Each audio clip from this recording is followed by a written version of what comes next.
بسم اللہ الرحمن الرحیم اعوذ باللہ من الشیطان الرجیم بسم اللہ الرحمن الرحیم مقاصد سوم کتاب البیع سبق نمبر 118 گفتگو تھی شرائط الوزین میں سے شرط ششم میں کہ العلم بقدر المسمن مسمن کی مقدار معلوم ہونا ضروری ہے۔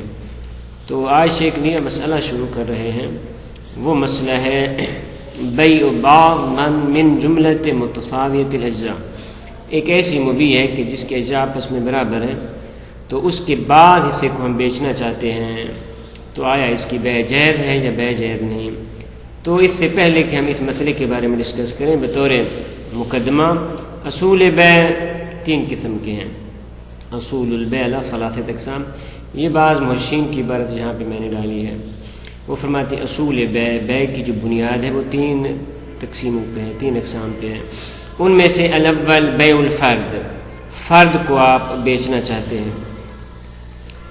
دوسری بیع الکسر، کسری طور پہ بیع کو بیچنا چاہتے ہیں، نصف ہے، ثلث ہے، ثلثین ہے۔ اور الثالث بیع الکلی، بصورت کلی بیچنا چاہتے ہیں۔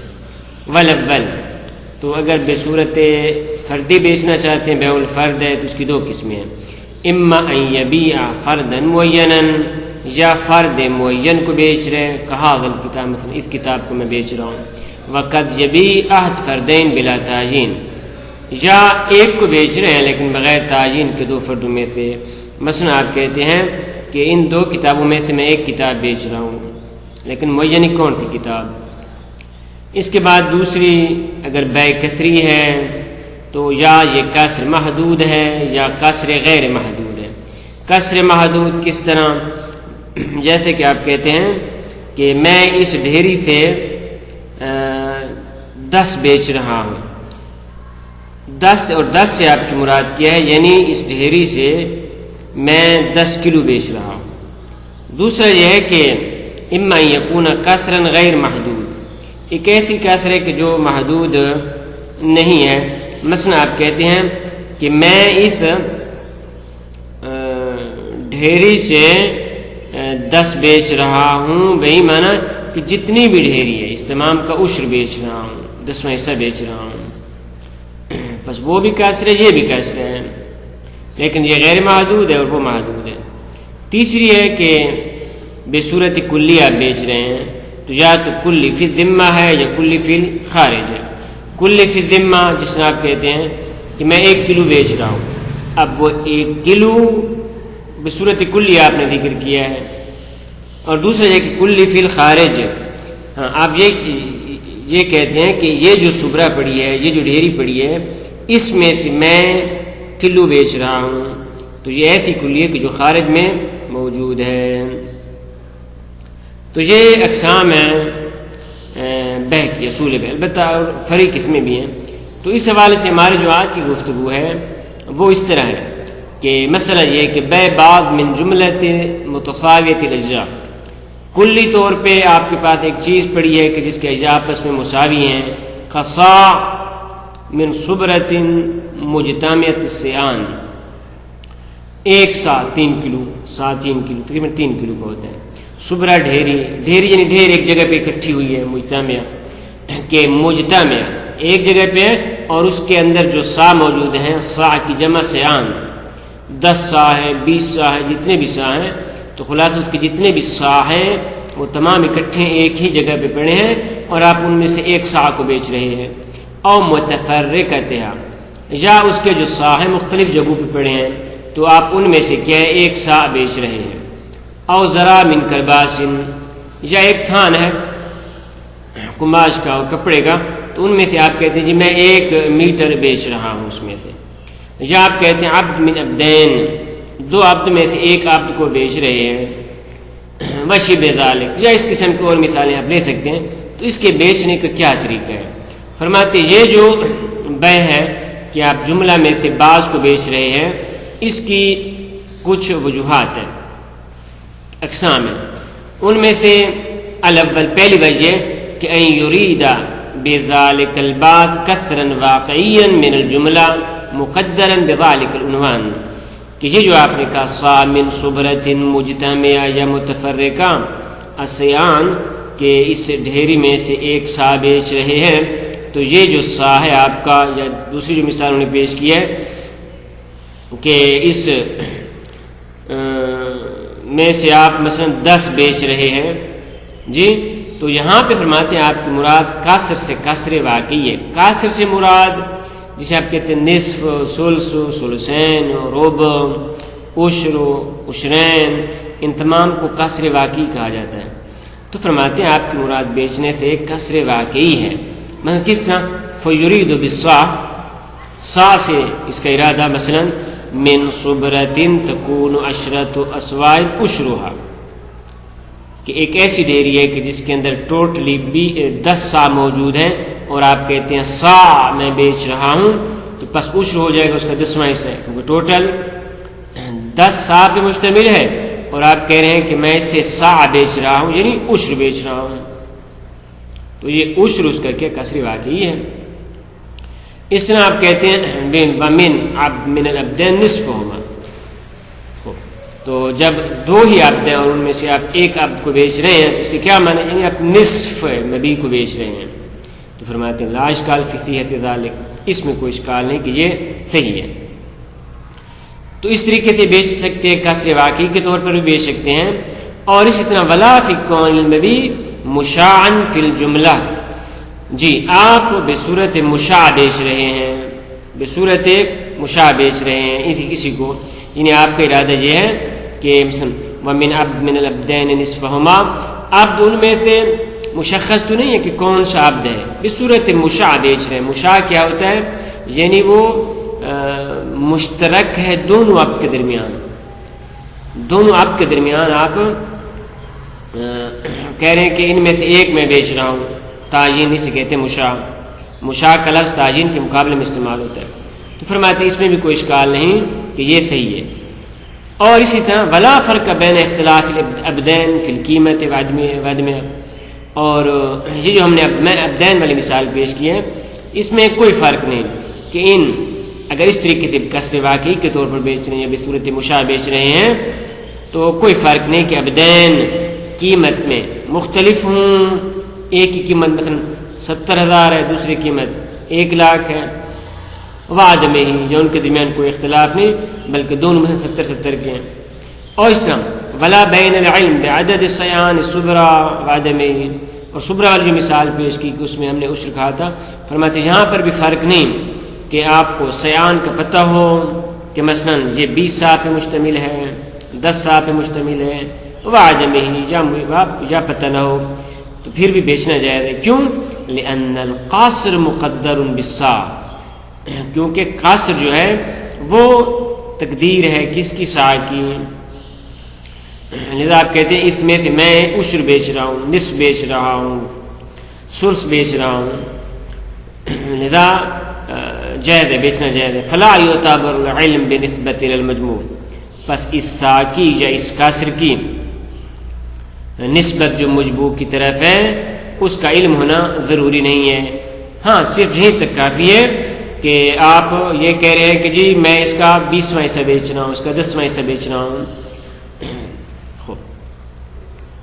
تو یہ فتویٰ جناب شیخ انصاری رحمۃ اللہ علیہ کا، لیکن وہ فرماتے ولیکن قال فی التذکرہ، علامہ ہلی رحمۃ اللہ علیہ فرماتے ہیں اپنی کتاب تذکرہ میں کہ والاقرب انہ لو قصد الاشاع فی عبد من عبدین، کہ اگر عبدین میں سے عبد میں بائع کا ارادہ مشاع کا ہو، یا اس طرح کہتے ہیں شاۃ من شاۃین، اور مراد اس کی قصد مشاعی ہو، بطل البیع، تو بیع باطل ہے۔ ان دو مورد میں بیع باطل ہے، اشاع کی قصد کی ہے۔ بخلاف الذرا من الارض، بخلاف اس کے کہ وہ کہتے زمین میں سے میں 1 ذرا بیچ رہا ہوں، تو یہ جائز ہے۔ خوب، تو کیا فرق ہے دونوں کے درمیان؟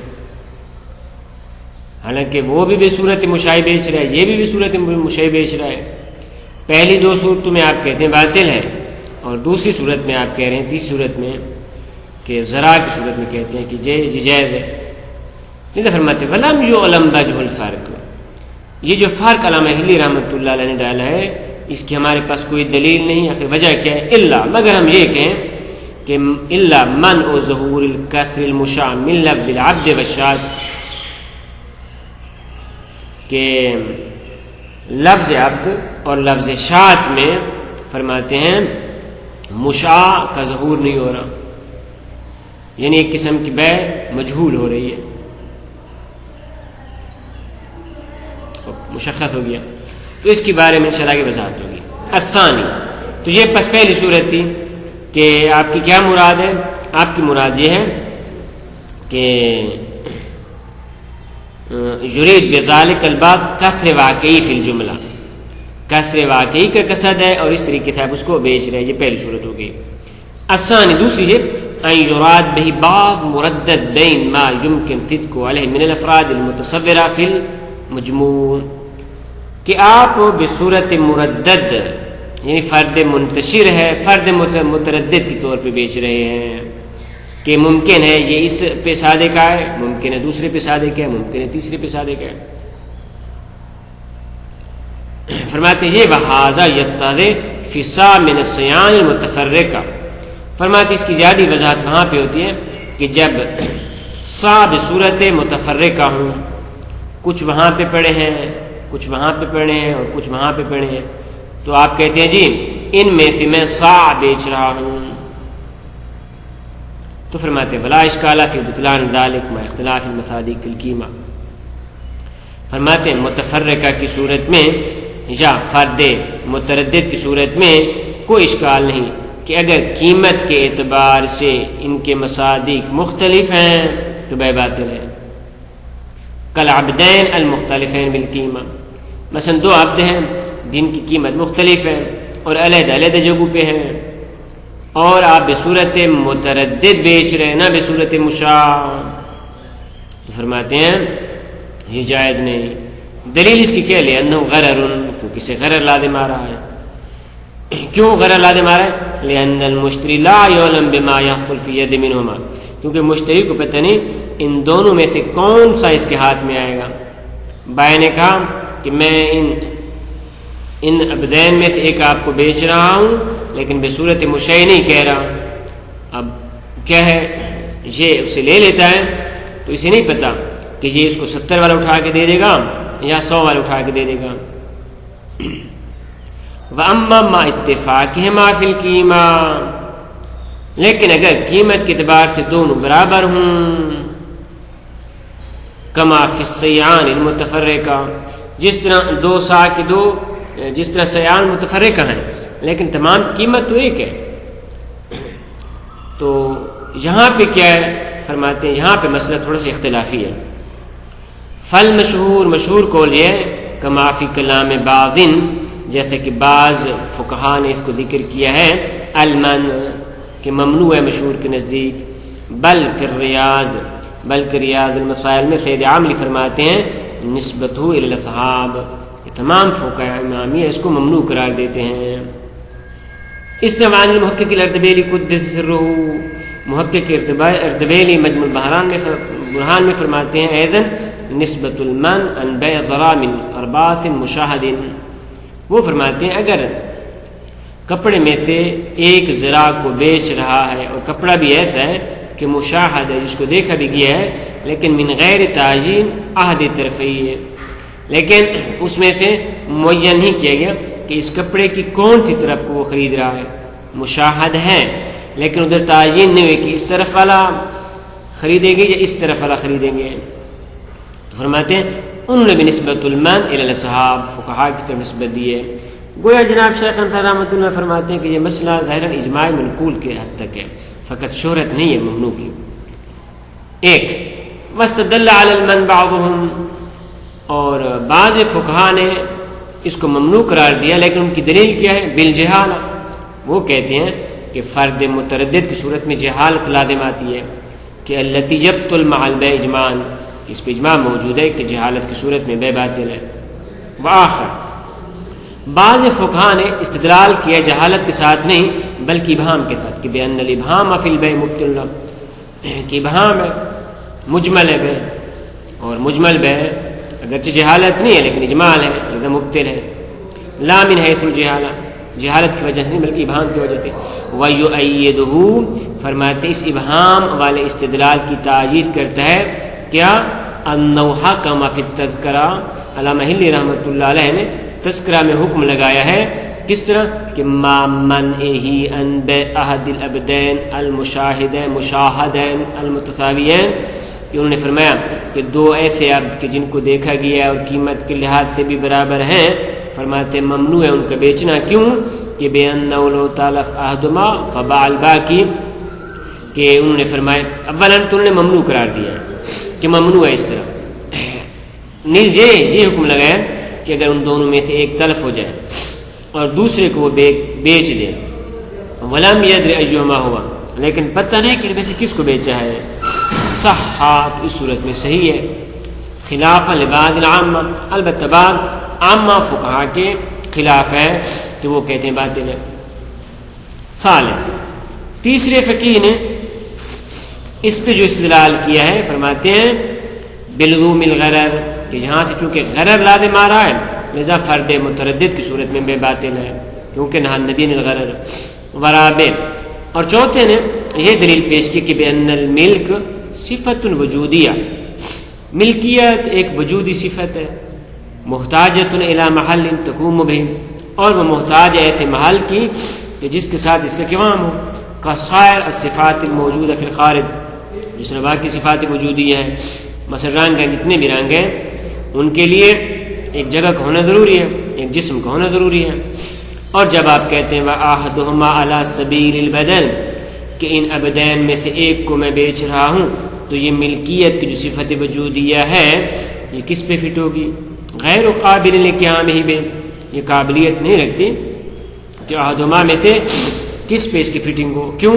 لأنه امر انتزاعی من امرین معینین، کیونکہ جب آپ کہتے ہیں احدہما ایک امر انتزاعی ہے، اگرچہ جن سے وہ انتزاع ہو رہا ہے وہ تو مشخص ہے، مثلا ایک زید ہے اور ایک امر ہے، لیکن آپ یہ نہیں کہتے زید، نہیں کہتے امر، آپ کہتے احدہما، ان دونوں میں سے ایک، تو ان دونوں میں سے ایک امر انتزاعی ہے، اور امر انتزاعی فرماتے ہیں یہ قابلیت نہیں رکھتا کہ صفت وجودی یعنی ملکیت اس پہ فٹ ہو سکے.